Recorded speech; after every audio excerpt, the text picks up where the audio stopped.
These days, it seems like every time I come back from the grocery store, I'm a little shocked by the number on the receipt. It seems like everything from eggs to electricity is quite a bit more expensive than it was a couple years ago. And that is not an illusion. It really is. Inflation went from rising about 2% per year to about 7% in the last few years. It's never been more important to make sure each dollar is going as far as it can because we are getting screwed, you guys. But I actually found a bunch of sneaky ways to pretty much completely combat inflation. By doing all the things in this video, I'm literally saving thousands of dollars a year without even changing my spending habits. Buckle up, give this video a like, hit subscribe, and let's get into it. The first one might be obvious to some of you guys, and that is to shop at Trader Joe's. If you didn't know, Trader Joe's is significantly less expensive than pretty much every grocery store. None of us can avoid spending money on food. Like, you kind of just have to do it. But that doesn't mean we need to be getting totally ripped off. This article found that on average, Trader Joe's is 19% cheaper than your standard grocery store. I have definitely found this to be true, but I wanted to actually confirm by doing some price checks myself. So I came here to a Safeway to compare some of the items to Trader Joe's. I just picked some random items that I had also recently purchased at Trader Joe's, and pretty much everything was cheaper at Trader Joe's. And this is comparing things that were exactly the same size. Even the organic produce at Trader Joe's is cheaper than the non-organic produce that I found at Safeway. The eggs are about the same, but still 4% less at Trader Joe's. I mean, you get the idea, right? Basically, it's confirmed by me. Everything is cheaper at Trader Joe's, even toilet paper. Even this pizza dough, $2.79 is a good price, but Trader Joe's still beat it by 46%. Not to mention, at a regular grocery store, you really gotta hunt for the best price of each item because there's gonna be like 10 different variations of each thing. We don't need this many grape juices. At Trader Joe's, everything is just their best price, like you don't have to hunt for it. So it really reduces your decision fatigue as well. The next thing I've done is found a credit card that gives me 3% cash back on everything. So yes, inflation is 6.5%, but at least I'm getting 3% back on everything I'm spending money on. It counteracts a little bit. There's more we gotta do. On average, on my personal credit card, I spend like $2,000 to $3,000 a month. So I was usually only getting like $15 to $30. It wasn't very much. I mean, better than nothing, but not a lot. The one I found that offers 3% is the SoFi credit card. So the SoFi credit card, you get 3% cash back on literally everything for the next 12 months. I don't know what the rate will be after that, but I'm definitely utilizing that 3%. So now if I'm spending on average $2,000 a month on that card, I'll get $60 a month back. I know it still doesn't sound like a lot, but over the course of a year, it's $720. It's your phone bill, you know? It actually is money you're leaving on the table if you're not doing this. And this credit card has no annual fees. You don't have to worry about that. And I know most of you know this, but credit cards are not free money.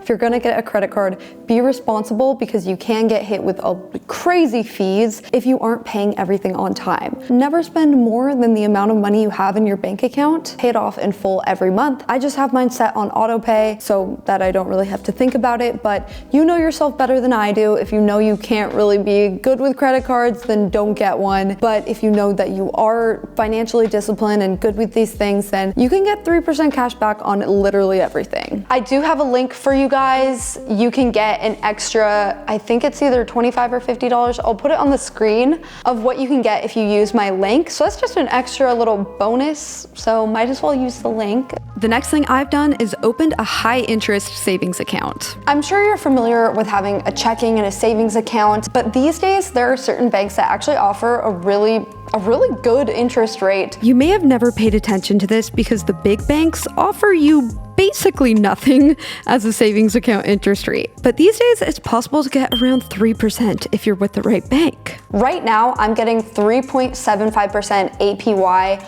on the money in my savings account. Quick pause, I completely finished editing this video and woke up this morning, they raised it to 4% interest, which is even better. So now you earn 4% interest APY. 3.75% APY is really quite good. It's a lot better than what you're gonna get from traditional banks like Chase Chase or Wells Fargo. So right now I have $30,000 in my savings account that gets 3.75%. So over the course of a year, I get $1,125 just for leaving it in there. So this is money that is my emergency fund, right? I want it to be liquid cash. I want it to be very low risk. So I'm not going to put it in the stock market. Let me show you the power of having it with a high interest savings account. So with SoFi, I get 3.75%, as you know. So this is how much I'm getting this year, about $1,100. If it was with Bank of America, I would only get $30 a year. You might be wondering, how the heck are these online banks able to do this? It's because they have way less overhead than these big national banks. So the big national banks like this one have thousands of branches that have employees who need healthcare and a salary, and they have building maintenance. Even if they own the property outright, they've still got property taxes.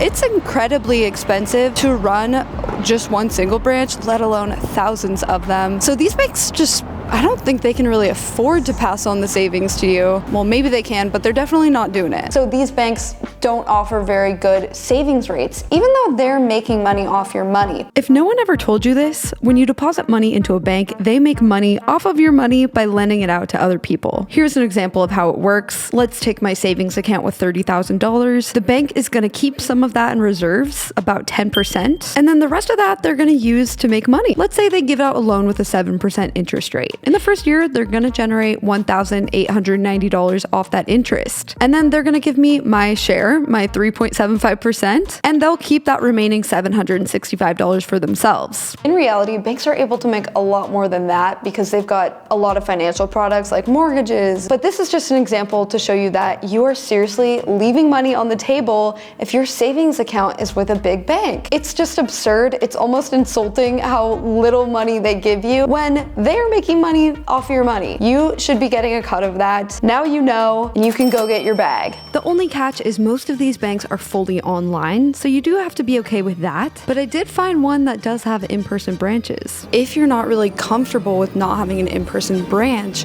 Capital One is a good happy medium. They still have physical branches. They basically turned them into cafes. It's really cool. It's like a co-working space. It's free to go here, even if you're not a Capital One card holder. Here's a look at the one in Seattle. It was really cool. It really feels like a co-working space or an airport lounge. There's tons of space to just do work on your laptop. Anyone can go into them, but they also do have Capital One employees there to help people that need some kind of banking assistance. Also pretty cool, if you have a Capital One debit or credit card, you get 50% off of the coffee. Not sponsored by them. This is my first time actually in a Capital One cafe, and I'm like, do people know this place exists? Because it's really cool. Capital One gives you a 3.4% savings rate. Still good, not as good as SoFi, but still really good. And then you can go into a branch if you need to, because they have 50 of these in the US. You can deposit money, you can talk to someone, you can withdraw money, everything really you would expect of a normal bank, but actually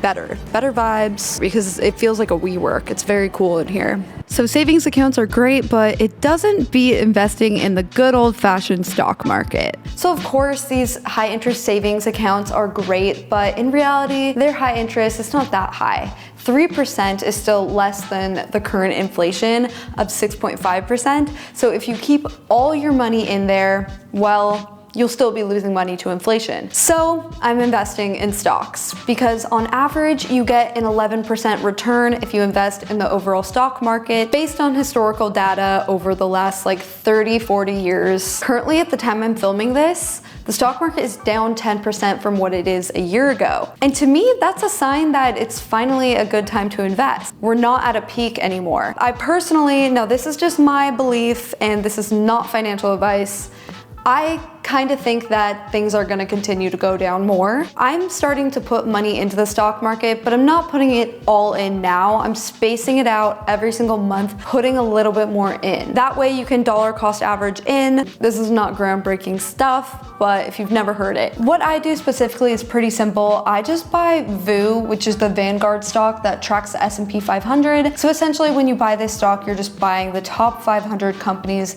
that are in the stock market. It's just simple. simple, it's easy. I don't want to really deal with tracking individual stocks these days. I don't really feel like I have the time. Another thing I like about VU is it does pay dividends. It's only like $1.50 every quarter per share. So it's not a lot. If you have 100 shares, you would get like $150. So it's not a ton, but it's still nice because even if the stock is going down, you're still getting some money. And since it's so diverse, it's lower risk than if you're putting all your money into Apple or something like that. I really like this one. You can really use any stock trading app that you want. There are a bunch of investment apps. These are some of the stock apps that I like. The first one is SoFi. I like this one because since I'm already with the bank, I can see my investments and my banking in the same app. It's just really convenient. If I want to transfer money, it's just literally within the same app. So I really like that. They offer $25 in free stock if you don't have an account with them. So I'll link that down below. Another one I like is Public. Public has a really good interface, very easy to use. They offer a free stock, usually worth like $5 when you sign up. I really like this company. They don't sell your order flow, so I trust them a little bit more than other stock trading apps. And the last one we have is Robinhood. Robinhood, I feel, has done some sketchy things in the past, so I don't trust them as much as Public or SoFi, but I still gotta give them credit for making it pretty easy to invest. I still have some money in it because I couldn't figure out how to transfer it out, and I still use it here and there, but I'm not actively putting any more money into it. So I'll have links in the description if you want to get the bonuses for these. You have to use the referral link.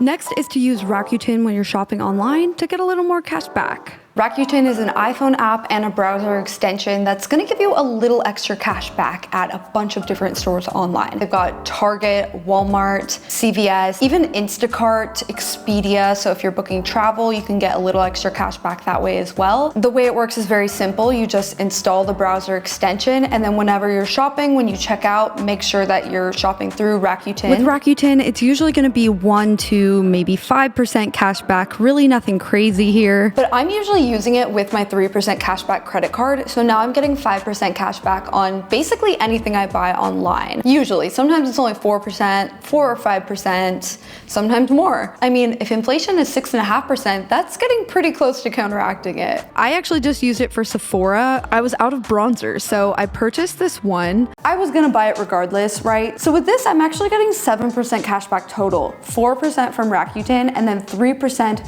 for using my cashback credit card. And then I go and I take that money and put it in my savings account to earn 4% interest. That is like my system right now to maximize how much money I'm keeping and then earning a little bit more on it. Like all of these apps, it does have a referral credit. If you use my link, you can get $30 extra that you wouldn't get if you were just signing up on the website. So I'll have that in the description box if you want to get an extra $30 when you sign up. Just free money basically. And the last one is honestly pretty boring, but you should still know about it, and that is Series I bonds. So these are government bonds that you can put up to $10,000 in, and they're gonna give you a yield that is basically whatever inflation is at. So 6 months ago, it was all the way at 9.6%. Now it's at 6.89% for the next 6 months. So if you max this out in a year, you'll make $689. However, the interest rate does change twice a year, but they say themselves it changes with the rate of inflation. The pros are that this $10,000 is going to be protected from inflation,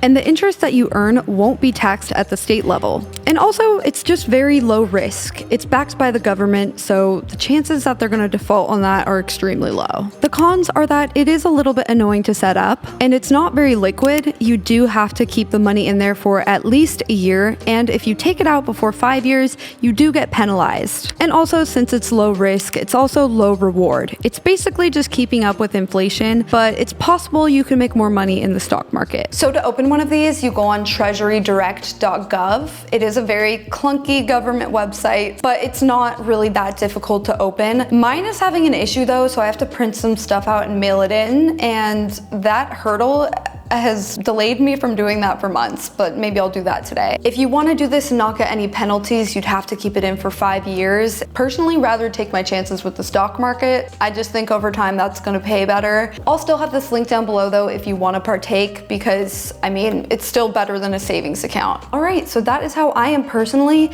doing some simple things to combat inflation without changing my spending habits. None of these things are going to get you like rich by any means, but the goal is just to counteract inflation inflation without having to change our spending habits. I've seen articles that say to skip breakfast because of inflation. I'm like, let's not normalize that one. I know that that is a privilege to have breakfast and to have the money to not have to worry about having to eat breakfast, but I think the goal is that we all can afford breakfast. I feel like that's not the direction we want to go in, normalizing skipping meals.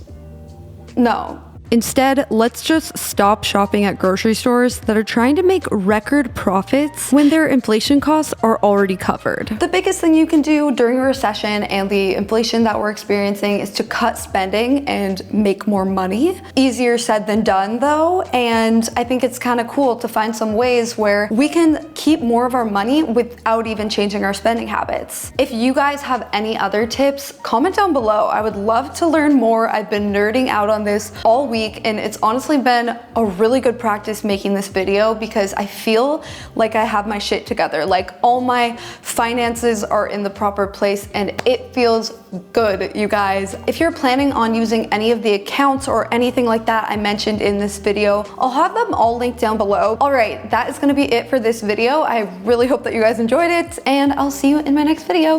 Bye.